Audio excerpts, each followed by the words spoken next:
വിശുദ്ധ യോഹന്നാന്റെ സുവിശേഷം 8-ാം അധ്യായം 1 മുതൽ 11 വരെയുള്ള തിരുവചനങ്ങൾ. പിടിക്കപ്പെട്ട വ്യഭിചാരിണി. യേശു ഒലിവുമലയിലേക്ക് പോയി. അതിരാവിലെ അവൻ വീണ്ടും ദേവാലയത്തിലേക്ക് വന്നു. ജനങ്ങളെല്ലാം അവൻ്റെ അടുക്കലെത്തി. അവനിരുന്ന് അവരെ പഠിപ്പിച്ചു. വ്യഭിചാരത്തിൽ പിടിക്കപ്പെട്ട ഒരു സ്ത്രീയെ നിയമജ്ഞരും ഫരിസേയരും കൂടെ അവൻ്റെ അടുക്കൽ കൊണ്ടുവന്ന് നടുവിൽ നിർത്തി. അവർ അവനോട് പറഞ്ഞു, ഗുരു, ഈ സ്ത്രീ വ്യഭിചാരത്തിൽ പിടിക്കപ്പെട്ടവളാണ്. ഇങ്ങനെയുള്ളവരെ കല്ലെറിയണമെന്നാണ് മോശ നിയമത്തിൽ കൽപ്പിച്ചിരിക്കുന്നത്. നീ എന്തു പറയുന്നു? ഇത് അവനിൽ കുറ്റം ആരോപിക്കുവാൻ വേണ്ടി അവനെ പരീക്ഷിച്ചുകൊണ്ട് ചോദിച്ചതാണ്.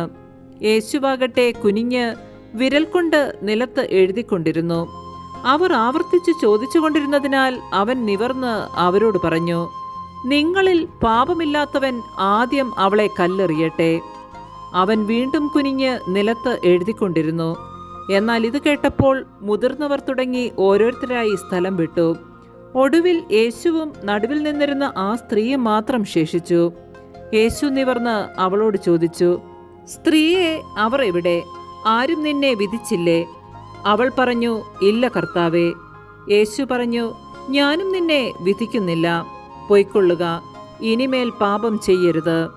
നമ്മുടെ കർത്താവായ മിശിഹായ്ക്ക് സ്തുതി.